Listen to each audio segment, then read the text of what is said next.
Muy buenos días a todos. Son las 10:24 horas Bogotá, es decir, las 11:24 horas Nueva York. Hace aproximadamente 2 horas ya se abrió la sesión en Estados Unidos.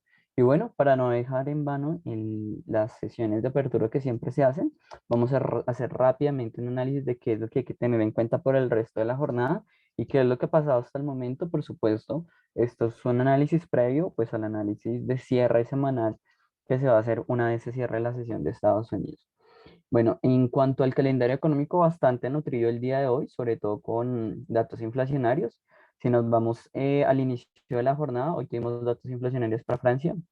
En general, por lo menos lo que es el gasto del consumidor de Francia, pasó de 0,7 a 0,2. El PIB de Francia pasa de 1,3 a 3%, entonces tenemos crecimiento de la economía. Sin embargo, el IPC de Francia en su variación mensual pasó de menos 0,2 a 0,4 y el que hizo variación armonizada pasa a 0,5 desde la misma cuota anterior. Es decir, tenemos un escenario mixto en el que hay crecimiento en Europa bastante importante, pero también tenemos movimientos inflacionarios que hay que hacerle un seguimiento.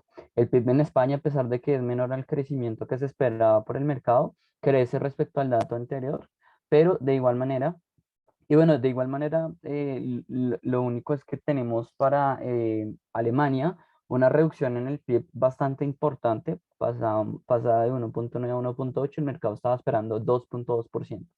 Definitivamente una reducción importante, pero bueno, en su variación anual tenemos un crecimiento, entonces digamos que es un tema de cómo lo estamos revisando, ¿no? En general, crecimiento en la economía europea. De hecho, si lo vemos acá, mejor en su variación trimestral que en su variación anual, porque la variación anual está todavía reflejando muchos efectos bases. Pues bueno, el PIB en la zona trimestral pasa de 2,1 a 2%, 2,2% en general crecimiento, pero también el IPC, vean en su variación mensual, pasa de 0,5 a 0,8 y la variación anual es más peligrosa aún y llama muchísimo más la atención. De 3,4 pasamos a 4,1. Fuertes presiones inflacionarias en Europa, que cada vez parecen seguir aumentando en vez de estar remitiendo, como lo menciona el Banco Central Europeo, que piensa que pues para ellos la posición de que la inflación es transitoria pues continúa existiendo, que para mí no tiene sentido, y de hecho para muchos otros analistas es igual. Pero bueno, en cuanto a Estados Unidos, precios de gasto de consumo personal en su variación subyacente pasa de 3,6 a 3,6, no se mueve. Presiones un poco inflacionarias que se mantienen en esta parte. Sin embargo, el índice de costos laborales pasa de 0,7 a 1,3. Estos son más presiones inflacionarias. El índice de precios PCE en su variación anual, la variación que revisa la FED, pasa de 4,2 a 4,4, básicamente el mismo escenario de crecimiento de la inflación que hemos tenido ya les puedo decir que desde hace 4 o 5 meses.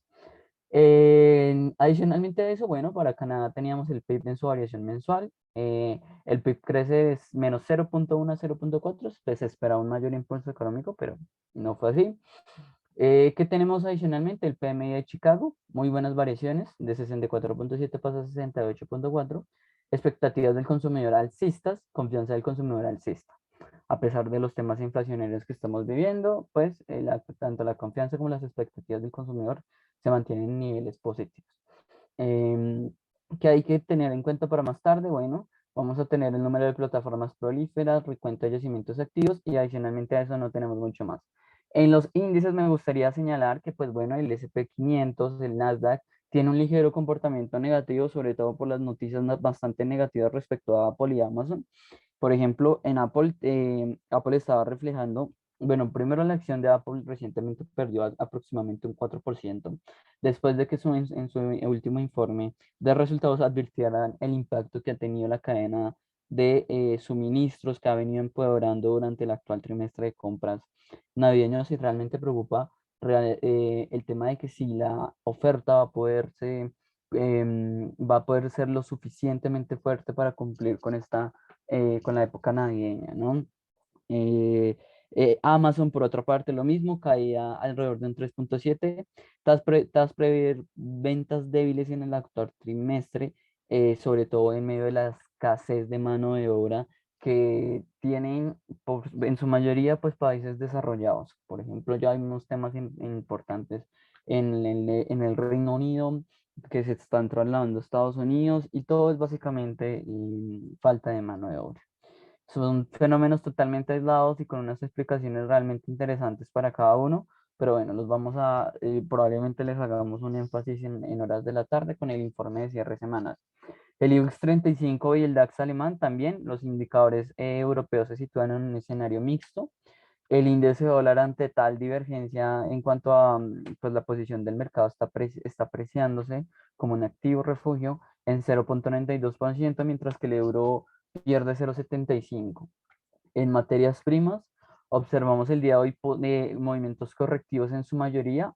El petróleo Brent y el WTI continúan con ese periodo correctivo con una caída del 0,23 y 0,21. Mientras que el oro cae 0,31, la plata se corrige 0,86, cobre cae 0,95 y el cacao corrige 0,21. En general, un escenario correctivo para las materias primas, mientras que observamos cómo Bitcoin comienza a recuperar las cuotas máximas que tenía en sesiones anteriores ante un escenario ligeramente correctivo al inicio de esta semana. Muy buenas variaciones y un muy buen escenario para la criptomoneda. Y para finalizar, el escenario de divisas es bastante volátil el día de hoy y bastante movido. Por ejemplo, el euro está perdiendo terreno en 1% contra el dólar americano, mientras que el dólar americano está ganando terreno en 0,45 contra el yen japonés.